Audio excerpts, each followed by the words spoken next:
श्रीभगवान् उवाच मयासक्तमनः पार्थं योगं युजन्मदाश्रयः असंशयं समग्रं मा यथा ज्ञास्यसि तृष्णु।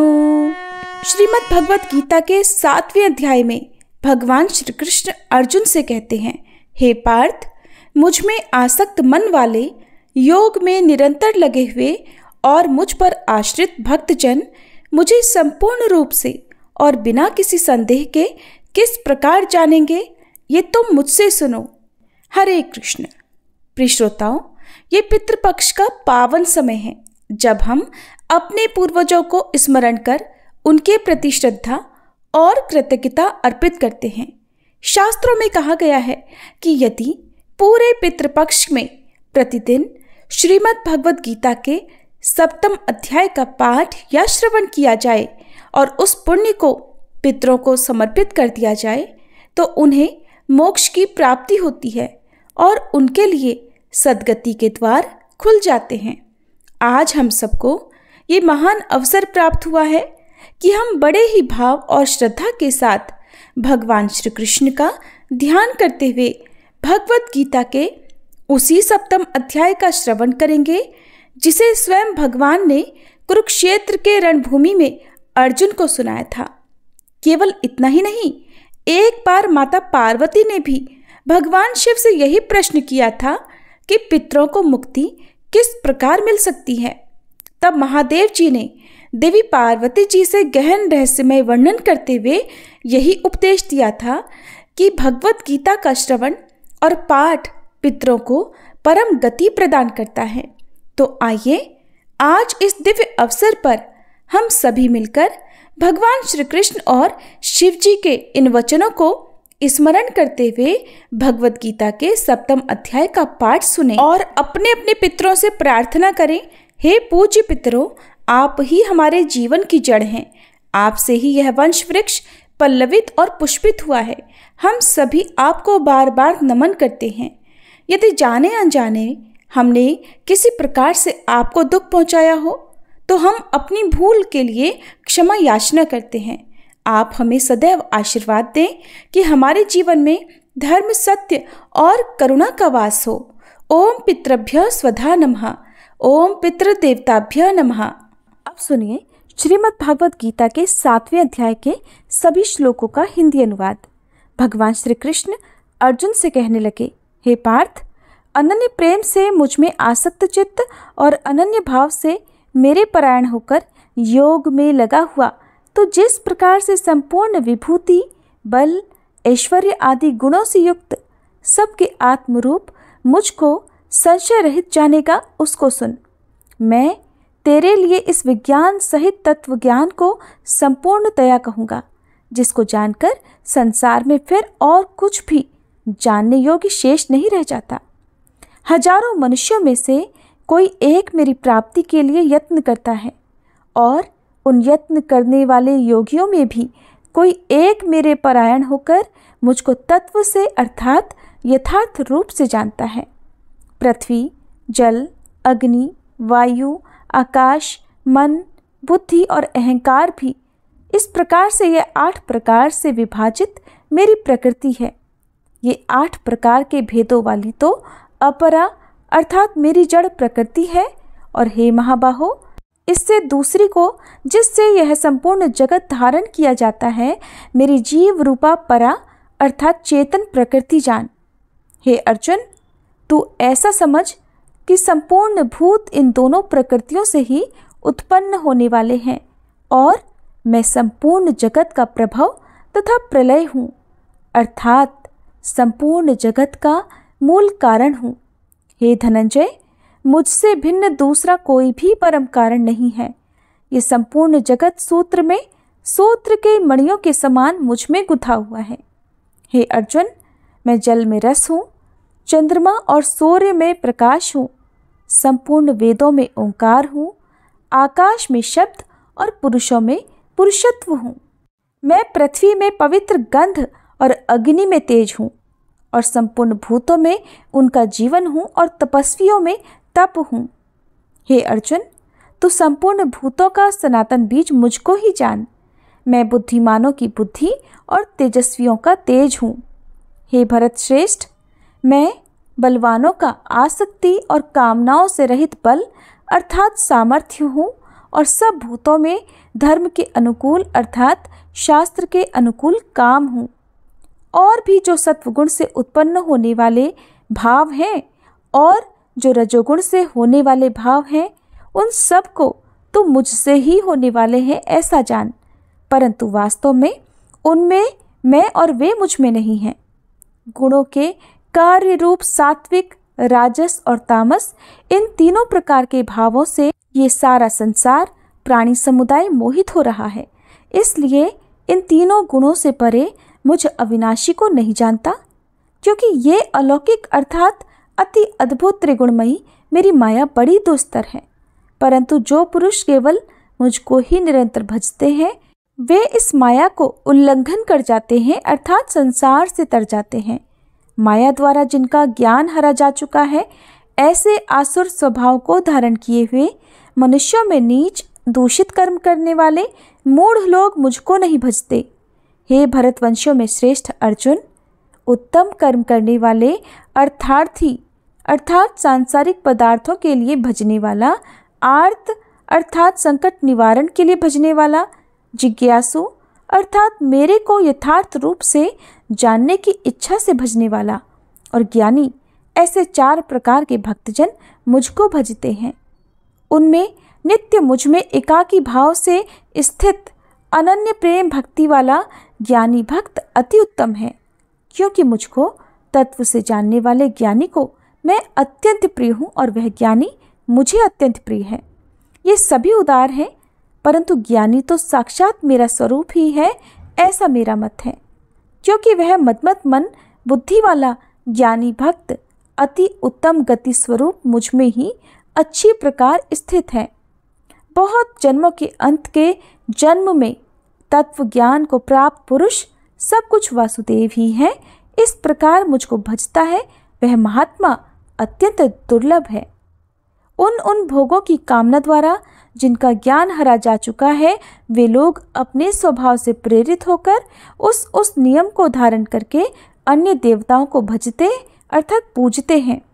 जो सकाम भक्त जिस देवता के स्वरूप को श्रद्धा से पूजना चाहता है, उस भक्त की श्रद्धा को मैं उसी देवता के प्रति स्थिर करता हूँ।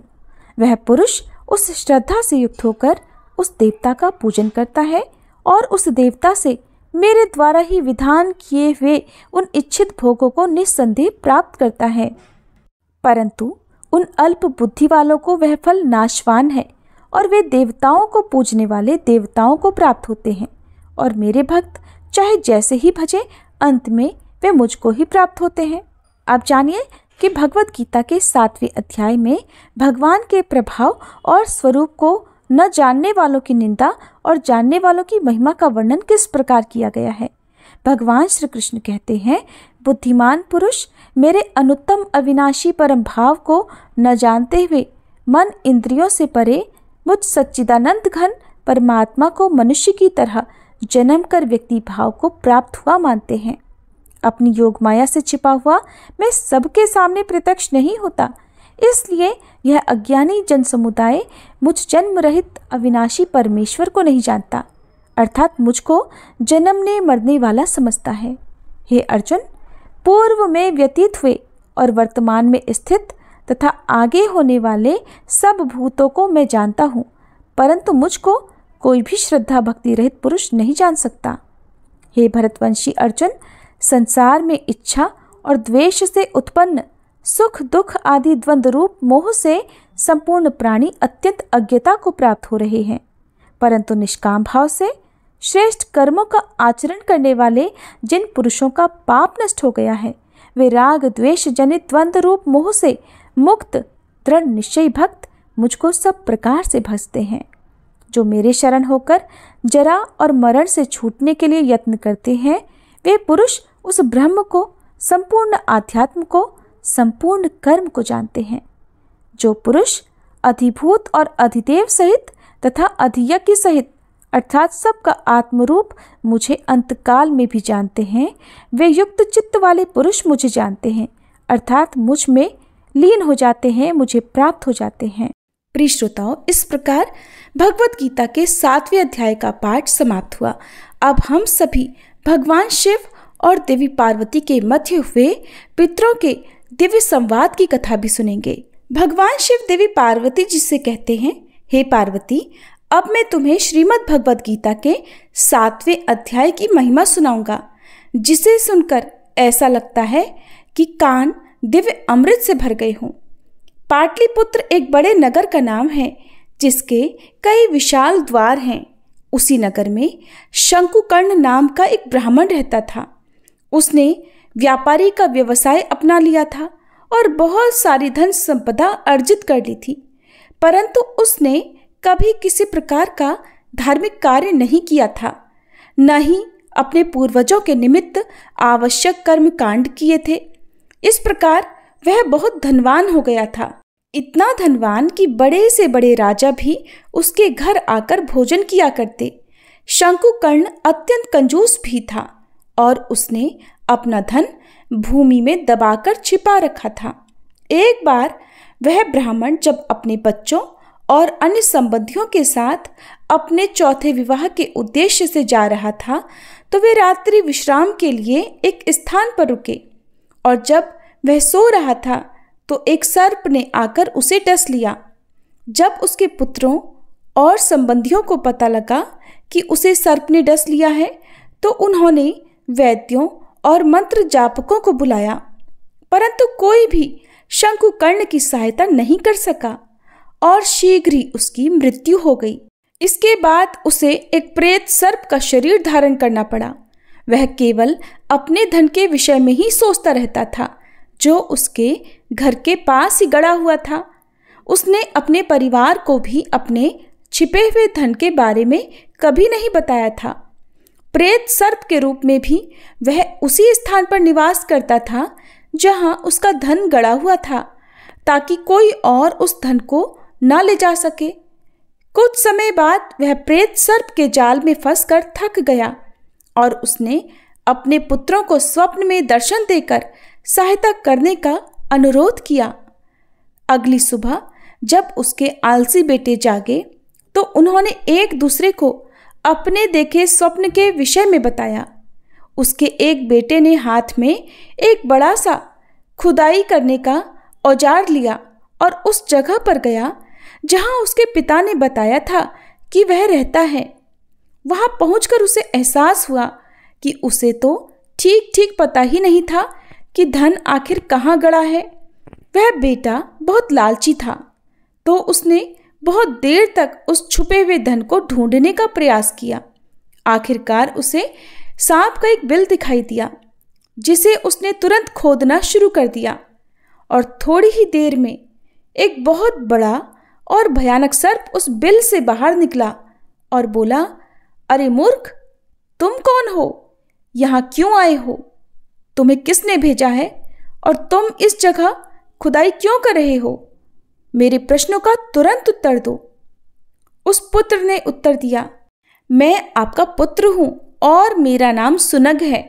कल रात मैंने स्वप्न में देखा कि इस स्थान पर गुप्त खजाना गड़ा हुआ है और मैं उसी को लेने आया हूँ। अपने पुत्र की यह बात सुनकर वह प्रेत सर्प हंसने लगा और बोला, यदि तुम मेरे पुत्र हो तो मुझे इस नार की स्थिति से मुक्त कराने के लिए आवश्यक अनुष्ठान क्यों नहीं कर रहे हो? पिछले जन्म में लोभ के कारण मुझे यह शरीर प्राप्त हुआ था और अब तुम भी उसी राह पर जा रहे हो। तब पुत्र ने पूछा, हे पिताजी, कृपया मुझे बताएं कि आप इस नार की स्थिति से कैसे मुक्त हो सकते हैं? प्रेत सर्प ने कहा, किसी भी प्रकार के दान, तपस्या या यज्ञ से नहीं, बल्कि केवल भगवत गीता के 7वें अध्याय के पाठ से ही मैं जन्म मृत्यु के चक्र से मुक्त हो सकूंगा। हे पुत्र, कृपया श्राद्ध कर्म करो और उस दिन किसी ऐसे ब्राह्मण को बुलाओ जो भगवत गीता के 7वें अध्याय का पाठ करने का अभ्यासी हो, और उसे उत्तम भोजन कराओ। इसके पश्चात सुनग ने अपने अन्य भाई के साथ मिलकर अपने पिता की आज्ञा का पालन किया और जब ब्राह्मण श्रीमद् भगवद गीता के 7वें अध्याय का पाठ कर रहे थे तब शंकुकर्ण ने उस भयावह प्रेत सर्प शरीर को त्याग कर दिव्य चतुर्भुज शरीर प्राप्त किया। उस समय उन्होंने अपने पुत्रों को आशीर्वाद दिया, उन्हें अपने धन का स्थान बताया और फिर वैकुंठ लोक को चले गए। जिन पुत्रों का मन भगवान कृष्ण की भक्ति में अब लग गया था, उन्होंने उसी धन का उपयोग अब मंदिर बनवाने, कुएं और तालाब खुदवाने तथा अन्नदान में किया और वे सभी प्रतिदिन श्रीमद् भगवद गीता के 7वें अध्याय का पाठ करने लगे और शीघ्र ही उन सभी को भगवान कृष्ण के चरण कमलों की प्राप्ति हो गई।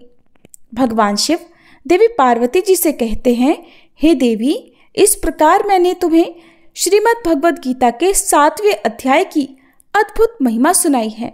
जो कोई इस महात्म्य को सुनेगा वह सभी पापों से मुक्त हो जाएगा। सभी प्रेम से बोलिए श्रीमद् भगवद गीता की जय। श्री कृष्ण भगवान की जय।